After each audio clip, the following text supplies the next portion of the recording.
सालों से इसी तरह झूले जा रहे हैं। साहब 20 साल पहले तक इलाज करने वाले डॉक्टर हुआ करते थे, फिर साहब को सरकार ने प्रशासनिक काम सौंप दिया, तब से साहब इसी काम में लगे। साहब 25 साल पहले मेडिकल कॉलेज से डॉक्टरी पढ़कर ताज़ा निकले थे। उनके निकलते ही लोक सेवा आयोग ने उन्हें लपक कर पकड़ लिया और वैसे ही भर्ती कर लिया जैसे विश्व युद्ध के समय सिपाहियों को भर्ती किया जाता है। साहब को एक प्राथमिक स्वास्थ्य केंद्र में डॉक्टर की कुर्सी पर बैठा दिया गया। साहब शुरू में 5 साल तक सरकारी दवाइयों और सरकारी ढंग से मरीजों का इलाज करते रहे, जिसके बारे में मरीजों का कहना था कि साहब आप हर मरीज को वही इलाज नहीं पीली गोली दवा देते, मर्ज चाहे कोई भी हो। इस पर साहब कहते, भैया हमने तो सरकार को कई बार चिट्ठी लिखी कि हमारे अस्पताल में धानी, भूरी, मेजेंटा, सीग्रीन और सतरंगी रंग की गोलियाँ भी भेज दिया, पर सरकार है कि सुनती ही नहीं। सरकार भी क्या करे, सारी अच्छी दवाइयाँ तो अफसर लोग खा जाते हैं। जिस दिन सरकार अच्छी वाली दवाइयाँ भेजने लगेंगे आप लोगों को वो भी मिल जाएंगी। अब हम इसमें क्या कर सकते हैं? गांव वाले साफ समझ जाते कि साहब उन्हें चूतिया बना रहे हैं। फिर लगभग 5 साल बाद साहब उसी प्राथमिक स्वास्थ्य केंद्र में अधीक्षक हो गए और मरीजों गोलियों और आला से लैला मजनू की तरह जब अलग हुए तो फिर कभी मिल नहीं सके। साहब प्रशासनिक काम देखने लगे। कुछ साल बाद साहब डिप्टी सीएम हो गए और उनको झोला छाप डॉक्टरों को देखने का काम सौंप दिया गया। साहब ने मन लगाकर काम किया और झोला छाप डॉक्टरों का पक्का इलाज किया। उनके उत्तम इलाज से जिले के झोला छाप डॉक्टरों का और उसके पुण्य से खुद उनका स्वास्थ्य बहुत बढ़िया हो गया। फिर साहब ने पीछे मुड़कर नहीं देखा और कई जिलों में मलेरिया, टीबी, कुष्ठ रोग जैसे कुछ विभागों में प्रशासनिक काम देखते देखते वर्तमान में जिला अस्पताल की सबसे बड़ी वाली कुर्सी पर बैठ गए। साहब ने पिछले 20 सालों से किसी पर्चे पर कोई दवाई नहीं लिखी थी।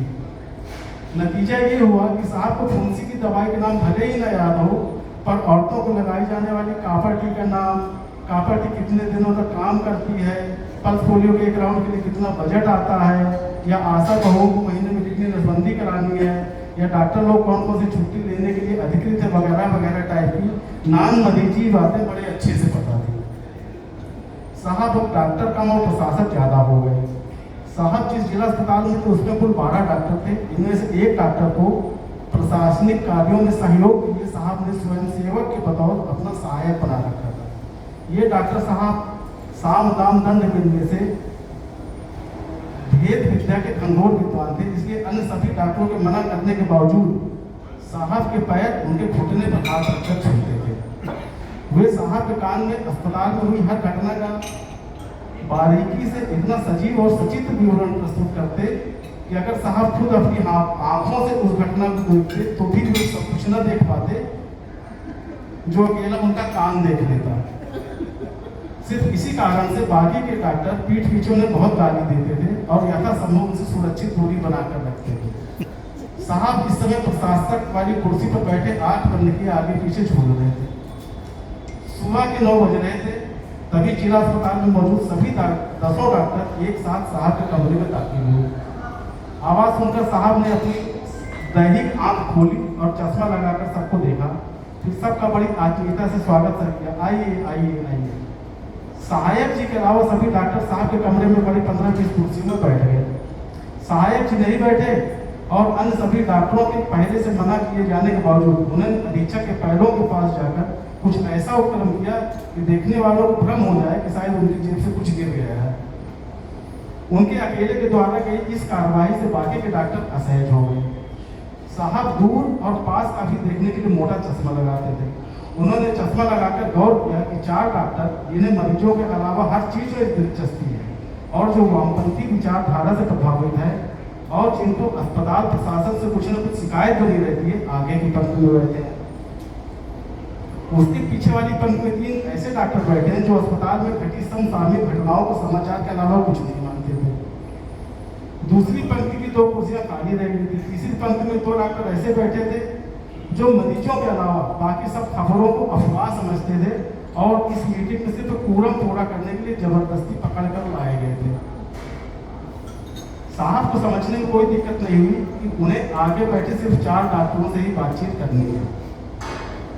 उम्मीद के खिलाफ प्रशासनिक सहयोग वाले डॉक्टर साहब के चरणों के पास न बैठकर चौथी पंक्ति में अकेले स्वयं बैठ गए। साहब को उनकी कृपा से सुबह हुई घटना के बारे में पहले से सब कुछ इतना पता था कि सारे डॉक्टर मिलकर भी उतना न बता पाते। फिर भी बातचीत में कोई आवश्यक बिंदु छूट न जाए, इसलिए उन्होंने पूछा, हाँ हाँ डॉक्टर साहब बताइए क्या बात है। उनके इतने पूछना पर से डॉक्टरों के बीच में कानाफूसी शुरू हो गई। लगभग आधे मिनट की कानाफूसी बाद तय पाया गया कि जिसके साथ घटना हुई वही बताएगा। साथियों की इस बेवफाई पर घटना युक्त डॉक्टर ने अपनी प्रबल इच्छा जताई, सर FIR करनी है। साहब ने इसे मजाक में ले लिया, बोले मैंने ऐसा क्या कर दिया भैया। भुक्तभोगी डॉक्टर से मजाक से कुछ सहज हुए और उन्हें अपनी वेदना को प्रार्थना पत्र वाले अंदाज में बयान किया, जिसका निचोड़ था, महोदय इमरजेंसी ड्यूटी के दौरान एक घायल मरीज को डाइक्लोफेनेक के इंजेक्शन लगाने के बाद भी जब दर्द पूरा खत्म नहीं हुआ तो मरीज के साथ जो 4-5 बीमार थे और जो एल्कोहल के प्रभाव में थे, उन्होंने मुझे दोबारा दर्द का इंजेक्शन लगाने के लिए कहा।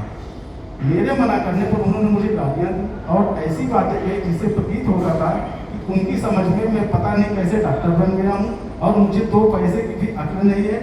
इसके बाद मेरे प्रतिरोध करने पर उन्होंने मुझसे हाथापाई की, लिहाजा ईमानदारों के खिलाफ FIR दर्ज करनी है तो हम लोग जो तहरीर लेकर आए उसे आप कृपया अग्रसारित करने का कष्ट करें।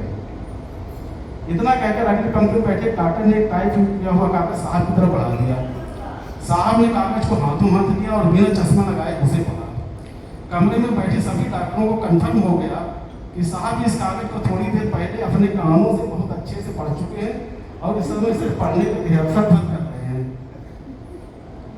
कागज पढ़ने के बाद साहब ने उसी बंद कमरे में मार्टिन लूथर किंग के ऐतिहासिक भाषण आई हैव अ ड्रीम जैसा एक ऐतिहासिक भाषण दिया। मार्टिन लूथर किंग का भाषण अगर मार्मिक और दिल को छू लेने वाला था तो साहब का भाषण भी दिल को छेद करके पार कर जाने वाला और बुक्का फाड़ फाड़ कर रुला देने वाला था। साहब ने फरमाया, ठीक है FIR करवा दो, लेकिन इससे क्या होगा, मुकदमा लड़ोगे। भैया उन लोगों को मैं जानता हूँ, लोकल के आदमी है और विधायक जी के जानने वाले हैं, तुम बाहर के आदमी हो, कोर्ट में आते जाते मारपीट करेंगे तो फिर क्या कर लोगे, कितनी बार रिपोर्ट लिखवाओगे, कहो हम अभी बता दें, 1 मिनट नहीं लगेगा, तुम्हारी रिपोर्ट और फाइनल रिपोर्ट लग जाएगी। यहाँ कोई किसी की सुनने वाला नहीं है। DM स्थित दूर की बात है, कानून वो खनक के साथ आता है अस्पताल में। प्रशासन के खिलाफ न तुम कुछ कर पाओगे और न हम। और भैया ऐसा है कि डॉक्टरी करोगे तो मारपीट की संभावना हमेशा बनी रहेगी। समझाना मेरा काम था, बता दिया, आगे जैसी तुम्हारी मर्जी। साहब ने 20 साल पहले ही अपनी डॉक्टरी वाली केचुड़ उतार फेंकी थी और नई खाल के साथ प्रशासक बन गए थे, पर ये कमीने डॉक्टर उन्हें अभी तक डॉक्टर ही समझे जा रहे थे और उन्हें अपना हमपेशा समझकर उनसे हमदर्दी की उम्मीद लगाए बैठे थे। यहाँ तक तो चलो वे बर्दाश्त भी कर लेते, पर असली समस्या तो प्रशासन वालों की तरफ से थी। प्रशासन वाले भी साहब को डॉक्टर ही समझते रहे थे और अपनी बिरादरी से उन्हें कुत्ते की तरह धुतकार कर भगा देते थे। साहब की मेटाफार्मोसिस तो 20 साल पहले ही हो गई, पर उन्होंने जो केचुड़ उतारी थी वह अभी तक उनकी धुन से लटकी हुई उन्हें परेशान कर रही थी।